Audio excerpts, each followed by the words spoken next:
Ladies and gentlemen, welcome to episode 2 of the Bruins Take podcast. Thank you for joining us once again. If you saw our first episode last week, we want to thank you for watching, and thanks for joining us again this week. Miss White's here, and Chance Hausman back with me again this week. You guys ready to do it again? Yeah, let's do it. Absolutely, Ben. So we're going to kick it right back off with football, who beat Overland 44-0 last Friday night, and the end of that game, they just tried to finish it out. Chance, I know that you were commentating at that one. Very well. Not just commentating, I was commentating very well. At the game, Chance threw mints at my head from the booth. That did also happen, yes. I only hit twice, though, so it was kind of just fun. I also saw Chance have maybe a 60-yard punt. Yeah, I did before the game. I tried to show up the Creek kickers, and I did so. I think Gunnar Helm has someone coming for him. Maybe so. Sorry, that was mean. But yeah, quite the punt there. Absolutely. But back to the game. Creek scored 30 points in the first quarter. And the first quarter lasted for about 45 minutes, which, if you know high school football, it should not last that long. And it's in that entire quarter, I don't think Overland crossed the 50-yard line with field position. So, and then only scoring 14 throughout. But I think at halftime, Creek had most of their starters unpadded and sitting on the side. So, I mean, they knew it was going to be very much competition, but it was really just a slaughterhouse in that game. And then 6 days later, last night at Arapahoe, the weather changed. It got really cold. It was less than 20 degrees outside, and they go to Arapahoe and win 24-7. But the starters actually played the whole game, which is it's happened less than it has. So really, just those starters, they just got it done in the cold. It's October. The weather's changing outside, so I mean, it's got to be like that for the rest of the season. Yeah, I mean, they played their starters because 24-7 is one of their two closer games. Because other than Pomona, that was obviously one of their closer games. So the other games have been blowouts. So letting the starters play a little bit longer than usual is probably pretty good for them as we're approaching the playoff time here in the next couple of games. They have 3 games left, and next week they have Eagle Crest, who's 6-1. They're ranked 7th in the state, so that will be the second best team that they've played all year, behind Pomona, of course. They have a 6-1 record. They're a conference opponent, so there's a lot at stake in that game. Probably the best conference opponent they'll play until Grandview, and the best ranked opponent in the state. It's fall break, so they don't have to go to school all week. More time to practice. Probably not a ton of fans at that game, though. What do you think we're going to see at the Eagle Crest game? I think they're going to have to bring it because they're going to have a new mentality going into that game after, playing Overland and playing these teams. I mean, even beating Arapahoe 24-7. They're on a confidence streak, being undefeated here, and now they're going to have to play a strong opponent here coming up in this next week, and they have to be focused in practice and really kick it into overdrive and get ready for this next game because this is going to be a deciding factor for the rest of the season. So now we're going to kick it over to volleyball, and as the football team was playing Arapahoe last night, the volleyball team was as well. It was senior night. Mm-hmm. Libby, how'd senior night go? Senior night was fun. It was actually kind of emotional because it's weird. You always see the other seniors on their senior night, and then, having your own senior night, it's just a weird, feeling, kind of.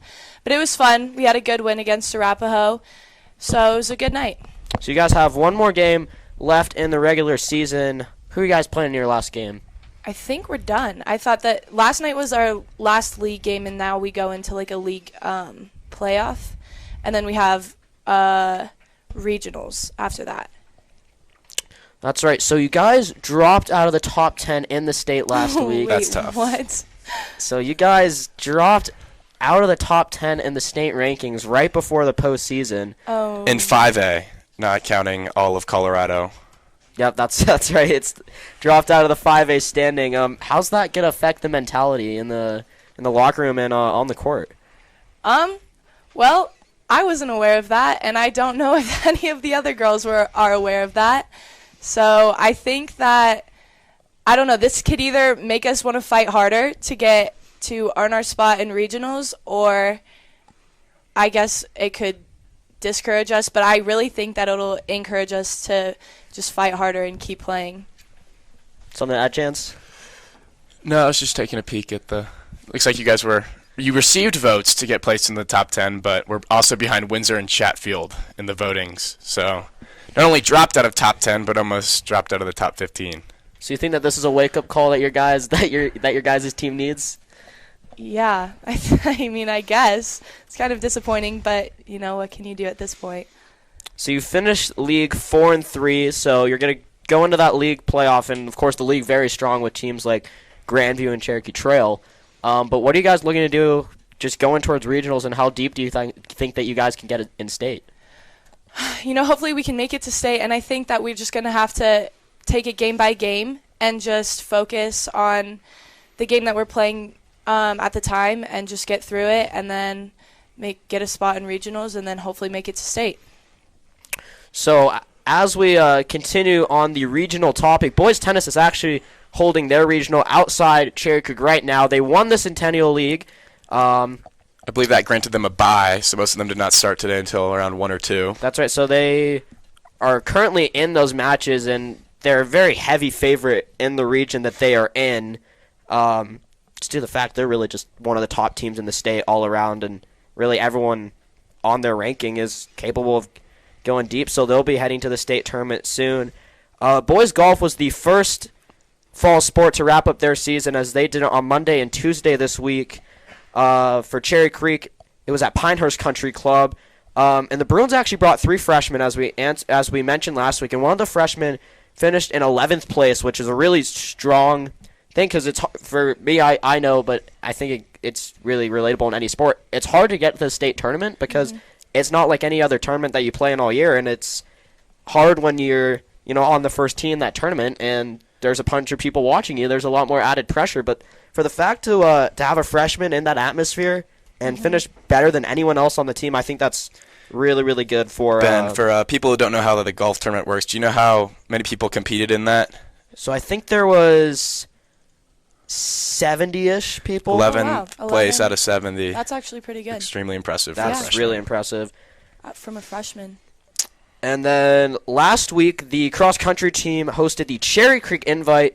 Here, that's a really cool invite that they hold, because they run all around Greenwood Village, the dam, and they finish in Stutler. So it's a really cool atmosphere. They didn't win, but they did have a girl, Riley Stewart, who is one of the top-ranked runners in the country, who is a sophomore here at Creek. She got first place, and she's capable of running something like a 17-minute 5K. Whoa. That's probably like a 7. No, that's less than 7. That's a really fast mile. That's a sub 6. That's a sub 6. I don't Pretty think close sub 6 and mile, she's yeah. doing it for 3 miles. Mm-hmm. And then earlier on last week, they went to a big national tournament in Minnesota, and the girls team actually won that tournament. Riley Stewart, of course. That one was a sub 18 5K. It's just really impressive stuff. I mean, she's a sophomore, so for these individual sports, the future looking really bright. Of course, for tennis, it's always been bright. Also, along with cross country too, they have a great track record for winning over the past couple of years, and those are 2 of Creek's winningest sports, I believe. So, not expecting anything different from them in the coming years as well. So, for Benjamin Paris, Libby Schweitzer, Chance Hausman, thank you for watching our second episode of Bruins Take. Have a great fall break, and we'll see you next week on the Cherry Creek Sports Network.